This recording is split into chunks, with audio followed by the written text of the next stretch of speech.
하나님 말씀을 로마서 10장 14절에서 21절 말씀입니다. 신약 성경 253쪽에 있습니다. 한 절씩 교독하겠습니다. 그런즉 그들이 믿지 아니하는 일을 어찌 부르리요? 듣지도 못한 일을 어찌 믿으리요? 전파하는 자가 없이 어찌 들으리요? 보내심을 받지 아니하였으면 어찌 전파하리요? 기록된 바 아름답도다 좋은 소식을 전하는 자들의 발의함과 같으니라. 그러나 그들이 다 복음을 순종하지 아니하였도다. 이사야가 이르되 주여 우리가 전한 것을 누가 믿었나이까 하였으니 그러므로 믿음은 들음에서 나며 들음은 그리스도의 말씀으로 말미암았느니라. 그러나 내가 말하노니 그들이 듣지 아니하였느냐? 그렇지 아니하니 그 소리가 온 땅에 퍼졌고 그 말씀이 땅끝까지 이르렀도다 하였느니라. 그러나 내가 말하노니 이스라엘이 알지 못하였느냐? 먼저 모세가 이르되 내가 백성 아닌 자로서 너희를 시기하게 하며 미련한 백성으로서 너희를 노엽게 하리라 하였고, 이사야는 매우 담대하여 내가 나를 찾지 아니한 자들에게 찾은 바 되고 내게 묻지 아니한 자들에게 나타나노라 말하였고, 이스라엘에 대하여 이르되 순종하지 아니하고 거슬러 말하는 백성에게 내가 종일 내 손을 벌렸노라 하였느니라. 아멘. 한번 제목 크게 읽겠습니다. 순종을 통해서 역사하는 복음. 올 한 해 첫 해를 시작하면서 하나님께서 저희 교회 또 여러분 가정 가운데 주신 말씀이 있었죠. 메마른 곳에서도 물된 동상 같을 것이요 마르지 않는 샘물 같을 것이라. 이런 축복이 여러분 가운데 임하기를 소망합니다. 날마다 기도할 때 이 말씀 붙들고 기도하십시오. 하나님, 우리 가정에 흑암의 빛이 임하는 가정이 되게 도와주시고, 메마른 광야 속에서도 물된 동산처럼 물이 충만하게 넘쳐 흘러나는 가정이 되게 도와주시고, 신앙의 무너진 기초가 다시 세워지는 올 한 해가 되어지게 도와주십시오. 날마다 기도를 우리가 선포하며 나가야 될 것입니다.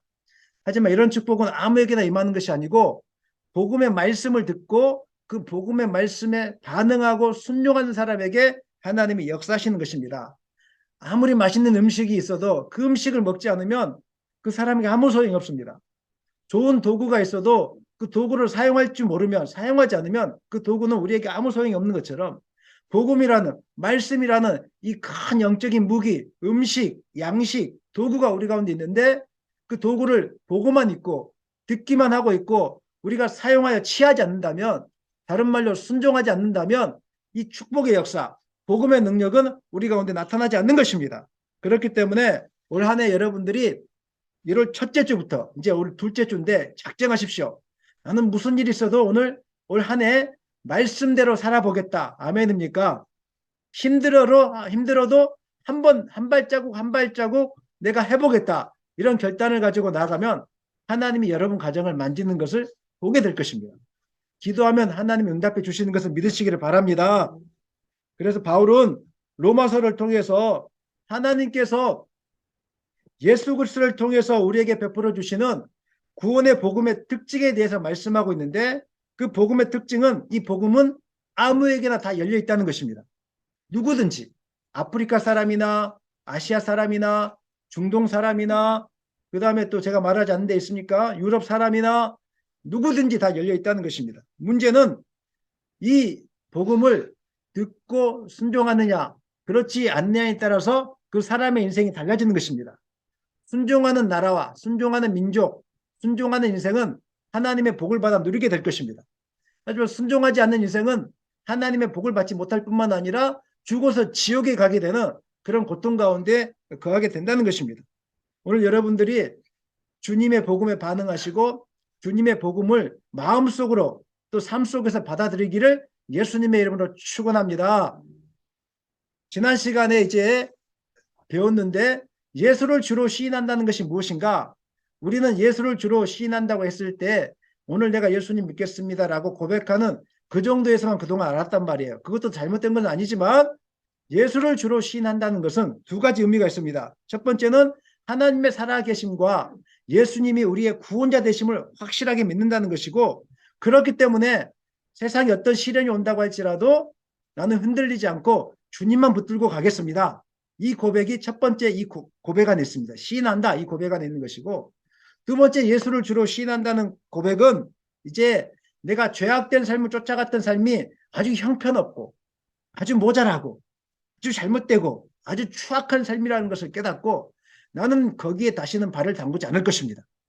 그 이전 2022년도 어떤 삶을 살았는지는 모르겠지만 혹여나 하나님 앞에 불순종했던 삶들이 아름답지 못했다는 것을 깨닫고 나는 이제 그 삶을 살지 않을 것입니다. 올해는 내가 진짜로 예수를 주로 시인하면서 하나님이 기뻐하시는 새 사람을 입고 내가 살겠습니다. 이런 고백이 여러분 가운데 있기를 간절히 축원합니다. 이것이 바로 예수를 주로 시인하는 진짜 믿음의 고백이라는 것입니다. 하지만 이런 일은 우리 힘으로 일어나지 않습니다. 되어지지 않습니다. 내가 노력한다고 되어지지 않아요. 누구의 도우심이 있어야 되겠습니까? 성령님이 임해야 됩니다. 그래서 우리가 늘 기도할 때마다 성령의 사모함을 구해야 되는 것입니다. 우리 모일 때 주 성령 임하리. 우리 모일 때 주 성령 임하리. 아침에 일찍 나와서 기도해야 되는 이유가 바로 여기 있습니다. 내 노력으로 예배가 은혜가 되지 않습니다. 내 힘으로 하나님께 영광스러운 예배를 드려지지 않습니다. 성령이 우리 가운데 함께해야 찬송 한 곡을 불러도 감격이 되는 것이고 확신이 되는 것입니다. 성령의 도우심을 간구해야 되는 것입니다. 그래서 그 금요 기도회 때 우리가 특별히 이제 함께 모여서 기도하는데 혼자 기도하는 것도 중요하지만 함께 모여 기도할 때 성령이 충만하게 임합니다. 성경을 한번 묵상해 보십시오. 언제 성령이 임했습니까? 물론 엘리야가 갈멜산에서 혼자 기도할 때도 임했지만 신약시대 때 보면은 함께 모여 무리들이 함께 모여 기도할 때 성령이 그곳 가운데 충만하게 임했다는 것을 성경은 우리에게 증거하고 있습니다. 사랑하는 여러분, 그래서 올 한 해는 2023년도 한 해는 힘들겠지만 저녁에 나온다는 것은 사실은 어려운 일일 수도 있어요. 하지만 그럼에도 불구하고 나는 하나님의 말씀이니까 순종하겠습니다. 그리고 나는 성령을 사모합니다. 오늘 올해 나에게 성령을 부어 주시옵소서. 이런 각오를 한번 금요 기도에 도전해 보십시오. 내가 한 번도 안 빠지고 내가 도전하겠습니다. 그러면 성령이 여러분 가운데 충만하게 임하게 될 것입니다. 그래서 저는 제가 바라는 것은 우리 교회 모든 성도님들이 성령의 충만하신 능력을 한번 경험하기를 소망합니다. 임재의 역사를 경험하기를 원합니다. 아멘 하는 사람에게만 임할 거예요. 예, 아멘 하십시다. 그리고 대표 기도를 하는데 대표 기도는 집사님이 권사님이 이제 하실 거예요. 그러면 하나님 앞에 우리가 하는 기도잖아요. 나를 대신해서. 그러니까 우리는 다 같이 아멘으로 답해 줘야 돼요. 이것도 같이 훈련이 되어져야 되는데 한번 해보십시다. 아멘. 아멘. 자꾸 선포해야 돼요. 찬양도 선포해야 되는 것이고 기도도 선포해야 됩니다. 사단의 역사가 있는데 사단이 우리에게 몰려오는 침묵하면서 사단아 물러가라 이렇게 하면 사단이 안 물러가요. 물론 물러갈 수도 있겠지만 그냥 선포해야 돼요. 내가 나사렛 예수 이름 명하노니 사단아 물러가라 이렇게 좀 싸납게 선포해야 물러가요. 그리고 하나님의 성령을 구할 때도 마찬가지죠. 주여 부르면서 간절한 마음으로 하나님께 간구해야죠. 그래야지 하나님이 그래 내가 너희 가운데 임해 줄게 이렇게 해야 하는 거죠. 물론 침묵으로 할 때도 임하지만 구체적으로 하나님 앞에 성령이 우리 가운데 임해달라고 간절하게 뜨겁게 기도하면 하나님 임하게 되는 것입니다. 올 한 해 하나님이 여러분에게 말씀하십니다. 복음은 순종할 때 역사하는 것이다. 기도에 도전해봐라. 한 걸음만 순종하면 하나님이 역사하신다. 더 크게 아멘 해줄 줄 알았습니다. 기도에 도전하면 하나님이 역사하신다. 해보라는 거예요. 복음은 순종하지 않으면 아무것도 아니에요. 순종하면 강력하게 역사하는 것입니다. 오늘 본문이 그 이야기를 지금 하고 있어요. 성령을 통하여 복음을 알게 되고 복음을 은혜를 깨달은 사람에게 나타나는 특징이 있는데 그 특징은 복음의 말씀에 순종해 보고 싶은 마음이 생기는 것이고 하나님의 복음을 듣지 못한 사람에게 예수님을 증거하고 싶어져요. 동일하게 나타납니다. 여러분 가운데 진정한 성령의 역사하심이 있었다면 성령을 통하여 거듭나심이 있었다면 동일하게 공통적으로 나타난 증거가 무엇입니까? 라고 저에게 물어본다면 아니 성경을 통해 물어본다면 방언이 아니고 예언이 아니고 복음을 증거하고 싶은 열정이 여러분 가운데 솟아난다는 것입니다. 여러분들은 원사님도 계시고 요즘 나이가 들면 무릎도 아프고 허리도 아프고 다 그렇잖아요. 그런데 어떤 그 명의를 만나서 그냥 약 하나 처방받았을 뿐인데 병이 나왔어요. 그러면 옆에 있는 다리 아픈 분에게 소개해 주고 싶겠습니까? 안 해주고 싶겠습니까? 해주고 싶잖아요. 마찬가지로 성령을 통해서 내가 구원의 은혜를 깨닫게 되고 예수가 살아계시구나. 예수 믿으면 우리 가정이 달라지는구나. 내 삶이 달라지는구나. 이 확신을 갖게 되면 옆에 분에게 막 이야기하고 싶어져. 입이 근질근질하고 막 이야기하고 싶어지고 한 번만 와보라니까. 정말 우리 예수님 한번 믿어보라니까. 이렇게 하면서 하고 싶은 것이 성령이 임하는 사람들의 특징이에요. 그리고 성령이 임하게 되면은 담대함이 생기게 됩니다. 겁이 안 나요. 성령이 임하기 전에는 계산을 많이 합니다. 이렇게 하면 안 될 것 같고 저렇게 하면 안 될 것 같고 이렇게 하면 저 사람이 싫어할 것 같고 그럴 때 기도하셔야 돼요. 하나님 나에게 성령의 충만한 임재를 경험하게 하여 주시옵소서. 성령이 임하잖아요. 두렵잖아요. 담대하게 가게 돼요. 발골골짝 빈들에도 복음 들고 가게 된다니까요. 그런 은혜가 있기를 소망합니다. 저에게도 성령이 임하니까 막 복음을 증거하고 싶어가지고 막 끌어올리기 시작했어요. 그래서 제가 뭐 중국도 가게 되고 시골 교회도 가게 되고 청년들하고 사역했을 때 여름 겨울 이렇게 되면은 시골 교회 갔거든요. 시골 교회가 성경학교도 해주고 그냥 섬 마을에 들어가서 복음도 전하고 우리 교회도 그런 날이 오기를 소망합니다. 그래서 복음을 들고 가는 거예요. 뭐 훈련 받지 않아도 돼요. 제가 말씀드리지 않습니까? 손 한번 잡고 잡아주고 예수님 살아계신다고 이야기하면 손 잡는 순간에 성령이 역사하면은 은혜가 그분에게 임한다니까요. 제가 참 겁이 없는 시절들을 많이 보냈는데 저희 친척들에게 복음을 전한다는 것은 어려운 일이거든요. 그런데 대학교 시절에 성령이 충만하게 임하니까 저희 작은아버지와 고모부가 오셨는데 저희 자취방을 방문하셨어요. 하나님 안 믿는 분이세요. 딱 앉아 있으니까 작은아버지, 고모부 잠깐만 와보세요. 앉아보세요. 이 겁도 없이 앉아보세요. 딱 한 다음에 사형리 책자를 딱 펴놓고 제가 오늘 아주 중요한 이야기를 할 테니까 꼭 들어보셔야 돼요. 한번 들으셔야 돼요. 하면서 제가 20살 때 책자를 펴고 사형리를 다 읽어주면서 예수님 믿어야 된다고. 물론 그분들은 아직 믿지는 않지만 여러분 복음에 전하고 싶은 담대함들이 우리 가운데 일어나게 되는 거예요. 여러분 가운데 그런 은혜가 있기를 소망합니다. 아멘입니까?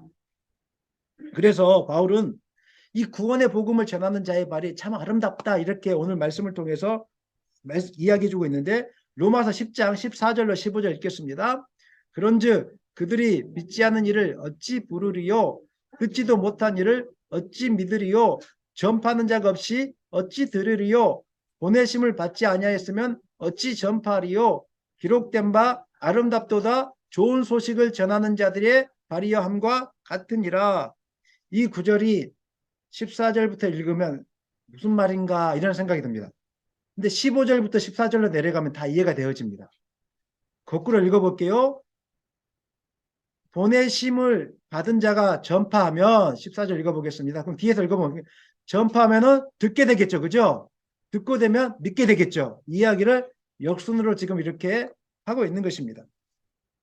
그러면서 바울은 보낸 자가 있어야 복음을 전한 자가 있어야 복음을 들을 수 있다는 것을 말씀하고 있고 이 복음은 부르심을 받은 자, 보냄을 받은 자, 결국 성령 충만한 자, 성령의 임재하심을 경험한 자가 할 수 있다는 것을 우리에게 지금 말씀하고 있는 것입니다. 주님께서는 부활하신 후에 12 제자에게 나타나셔서 이렇게 말씀하셨어요. 마태복음 28장 19절에서 20절 상반절까지 읽겠습니다.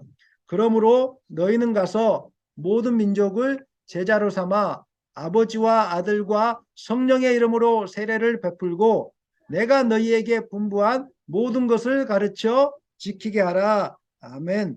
또 승천하시기 전에도 같은 말씀을 하셨는데 사도행전 말씀 읽겠습니다.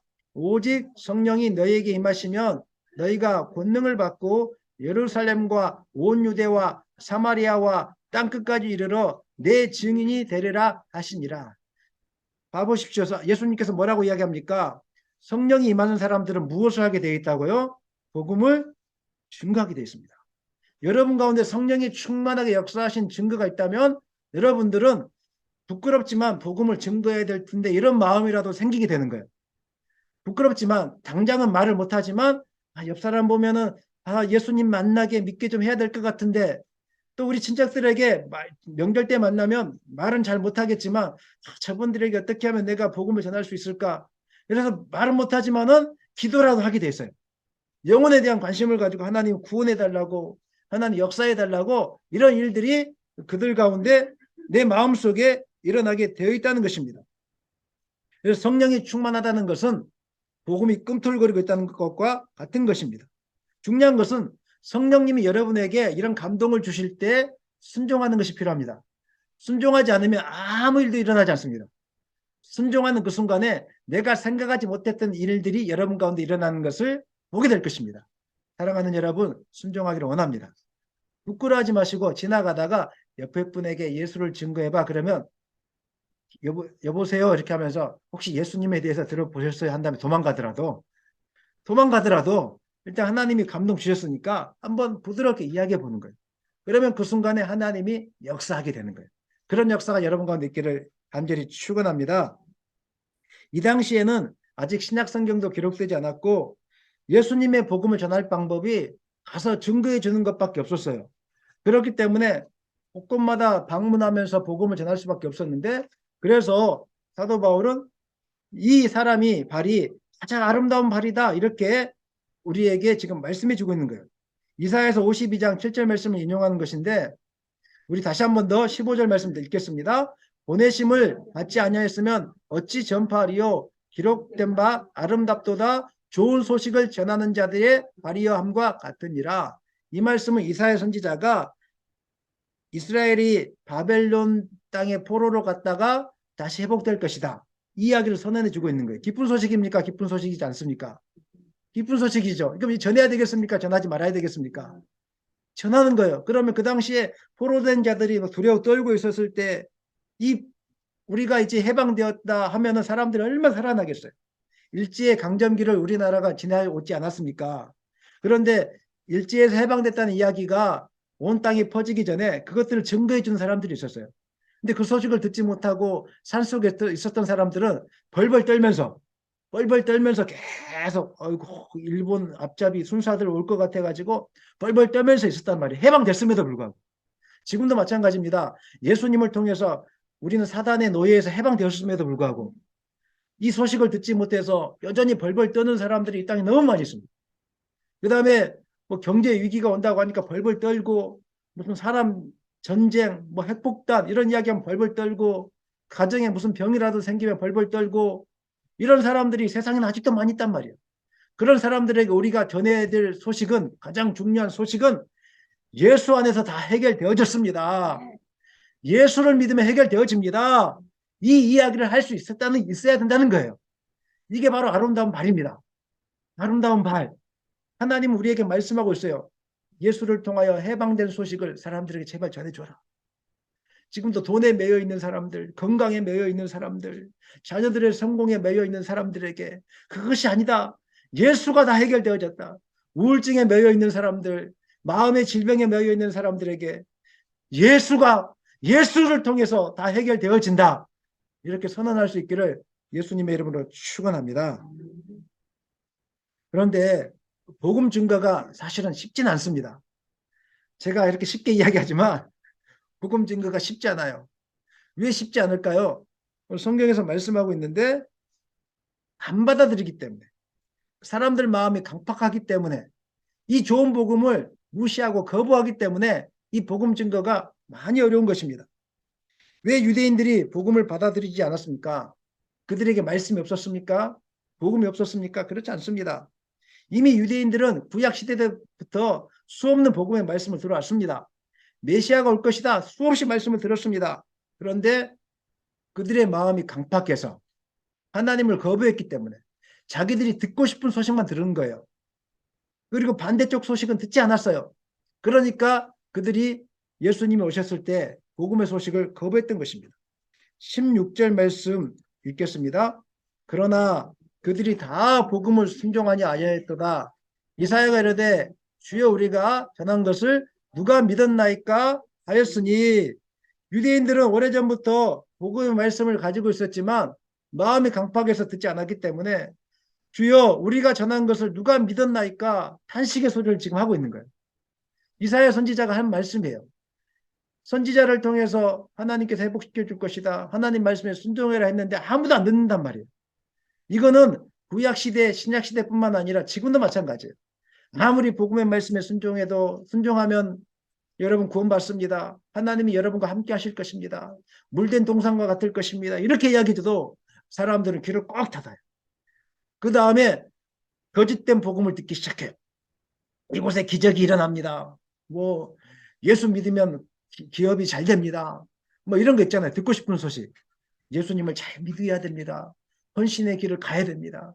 예수 믿으면 십자가의 길이 있지만 그것은 복된 길입니다. 길을 다 닫아버리고 예수 안에 구원이 있습니다. 다 닫아버리고 예수보다 더 중요한 것이 있습니다. 돈입니다. 성공입니다. 이렇게 달려간다는 거예요. 지금도 마찬가지라는 거예요.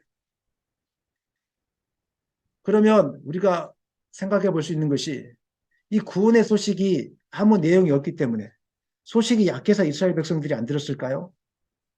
아니면 증거하는 자가 부족했기 때문에 이스라엘 백성들이 안 들은 걸까요? 그렇지 않습니다. 18절 말씀 읽겠습니다. 18절입니다. 그러나 내가 말하노니 그들이 듣지 아니하였느냐? 그렇지 아니하니 그 소리가 온 땅에 퍼졌고 그 말씀이 땅끝까지 이르렀도다 하였느니라.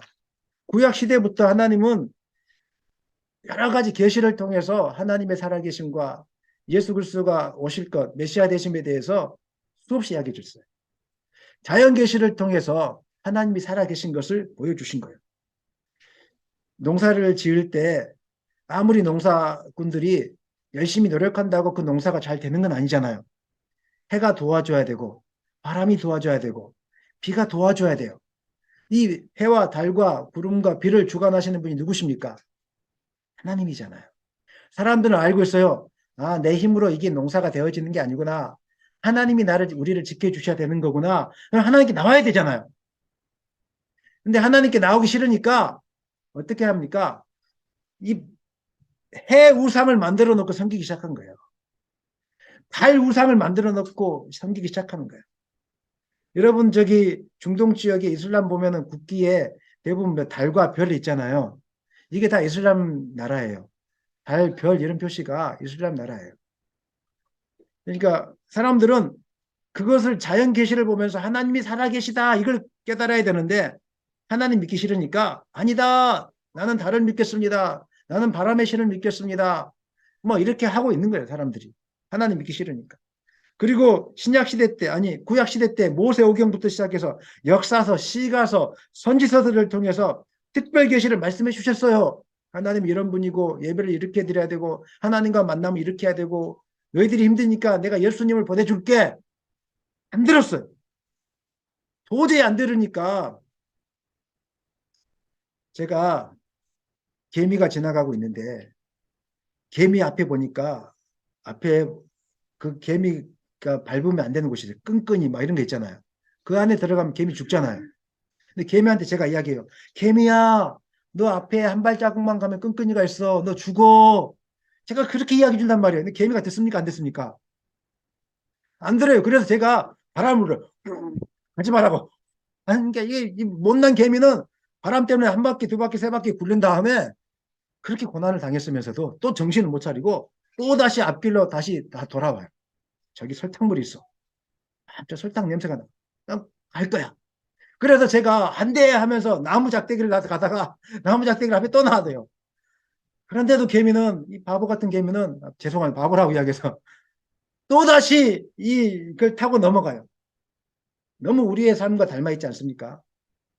하나님 바람을 통해서 고난을 통해서 너 그 길로 가면 안 돼. 장애물을 세워놓고 너 그 길 가지 마. 이렇게 해주는 대로 우리는 설탕물을 빨기 위해서 끝까지 바람을 피해서 이 나무 작대기를 넘어서 이렇게 가고 있는 거예요. 가면 죽어요 이제. 끈끈이에 설탕물 빨다가 죽는다니까요. 그래서 예수님이 결단한 거예요. 내가 개미가 되어야 되겠다.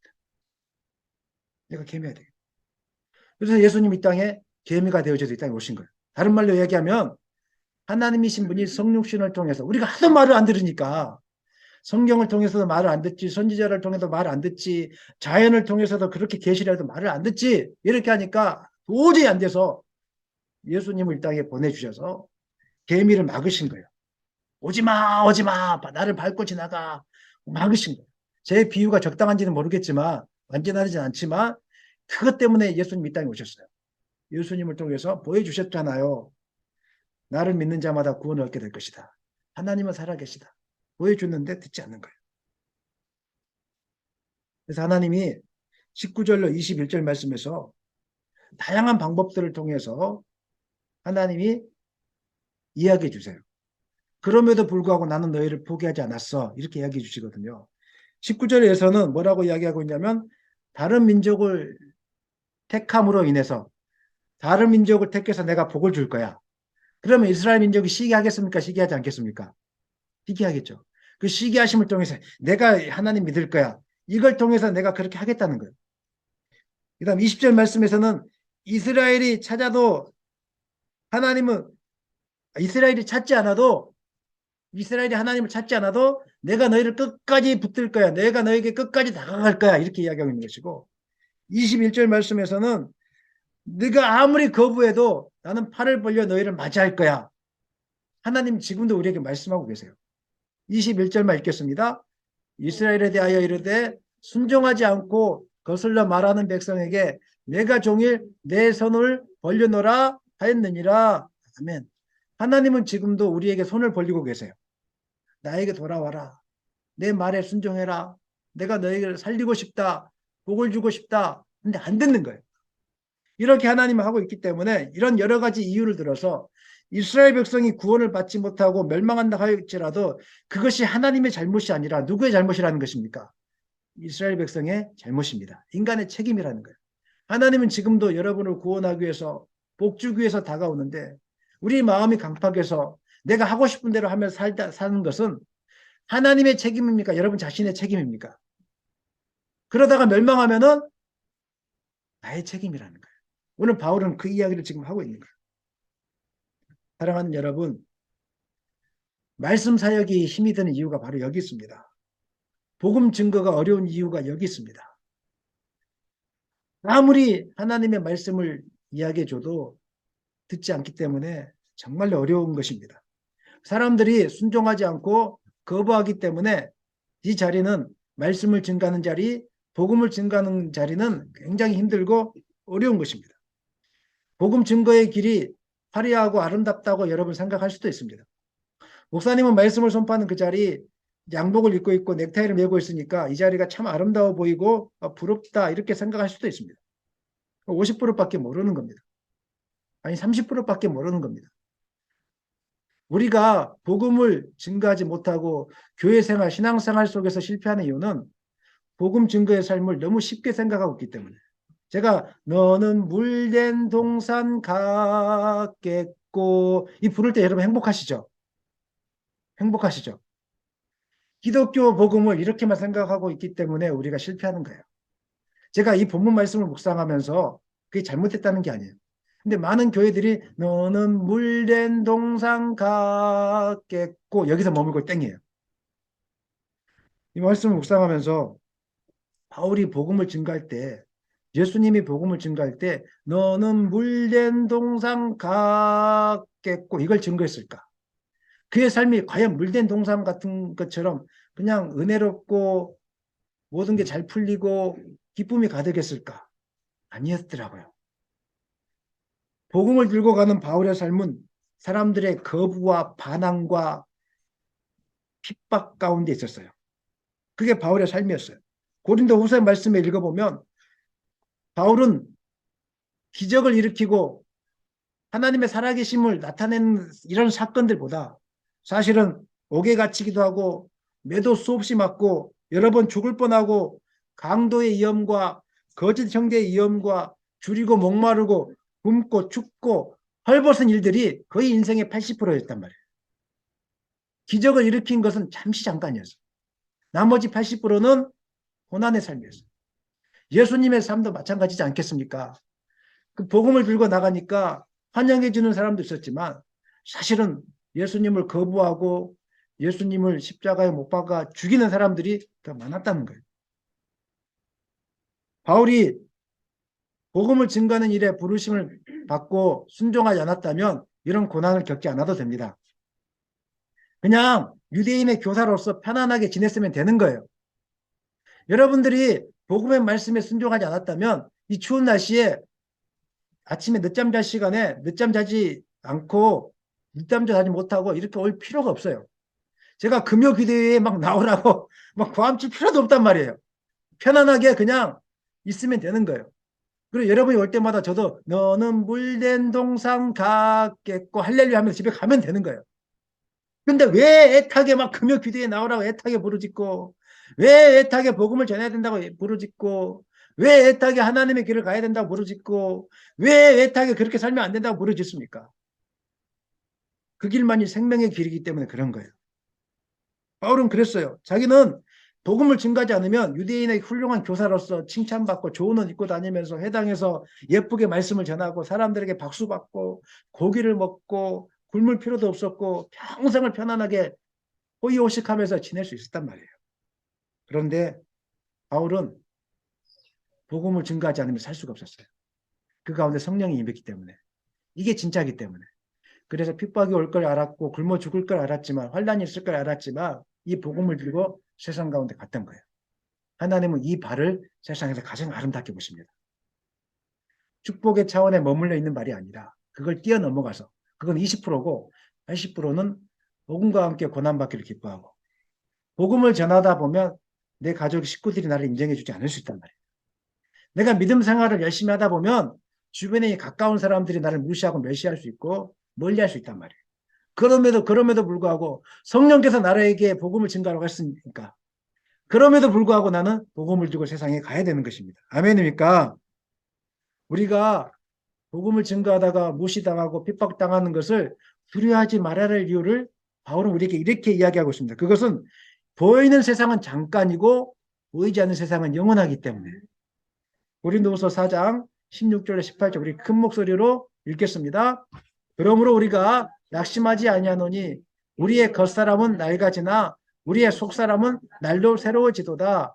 우리가 잠시 받는 환난에 경한 것이 지극히 크고 영원한 영광에 중한 것을 우리에게 이루게 함이니 우리가 주목하는 것은 보이는 것이 아니요 보이지 않는 것이니 보이는 것은 잠깐이요 보이지 않는 것은 영원함이라. 아멘입니까?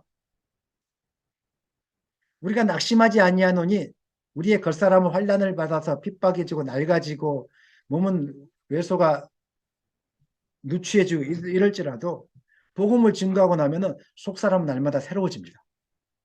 속사람은 날마다 강건해지고 마음속에 기쁨이 넘쳐나게 되고 그 눈이 살아있게 돼요. 진짜입니다. 성령이 충만하면은 외적으로 볼 때 그 눈이 살아있어요. 그리고 얼굴빛이 빛나요. 뭐 우스갯소리지만 어떤 분들이 저에게 이야기하더라고요. 웃자고 하는 이야기입니다. 목사님, 이렇게 얼굴이 빛이 밝아요? 뭐 이렇게 이야기하더라고요. 그 다음에 최근에도 어떤 목사님 만났는데, 이 목사, 얼굴이 참 고와졌네. 이렇게 이야기하더라고요. 개척교회 하면은 얼굴이 막 이렇게 피부가 살이 막 트고 막 이렇게 할 줄 알았는데, 얼굴이 참 곱다고, 저한테 곱다는 이야기를 제가 처음 들어봤어요. 그러니까 제가 속으로 그랬어요. 목사님, 새벽마다 철야기도 하고 있어요. 성령이 내 가운데 충만하게 임하니까 제가 아마 밝아지고 있는 것 같아요. 이때는 아멘 한번 해주세요. 진짜입니다. 성령이 여러분 가운데 충만하게 임하면 밝아져요. 화장 중에 가장 좋은 화장은 성령 화장이라고 들어보셨어요? 아무리 좋은 화장을 많이 써도 얼굴, 마음에 근심이 가득하면 기미도 생기고 주름도 생기고 얼굴빛이 새카매져요. 아시죠? 무슨 말인지. 근데 화장하지 않아도 기초는 해야 되겠죠. 쓰지 않게. 기적적으로 뭐 되지 않습니다. 기본적인 베이스 정도는 그냥 피부 보호종으로는 발라주는데 그 성령 마음이 충만해지면 기쁨이 있으니까 얼굴에 막 빛이 나게 돼 있어요. 그런 은혜가 여러분과 있기를 소망합니다. 복음 전도자가 그래요. 핍박을 받지만 복음 전하고 나면 핍박받는 것보다 100배, 1000배 이상의 기쁨이 우리 마음속에 충만하게 넘칩니다. 성령이 함께하기 때문에. 한번 해보세요. 여러분 오늘 지나가다가 예배 끝나고 와서 상가에 딱 가서 물건 한 개 사보세요. 바나나 우유를 하나 딱 산 다음에 제가 바나나 우유 광고하는 거 아니지만 산 다음에 딱 이렇게 이야기하세요. 선생님, 제가 은빛교회 성도인데 오늘 목사님이 말씀하셨어요. 예수님을 한번 증거해 보라고. 그러니까 제가 부끄럽지만 한번 증거해 보겠습니다. 예수님 믿으세요. 그래서 도망가세요. 그냥 마음속에 기쁨이 충만하게 넘쳐나요. 그러는 거예요, 복음. 한번 해보시기를 소망합니다. 큰 배를 타고 대양을 건너시는 분들은 잔잔한 바다만을 생각하지 않습니다.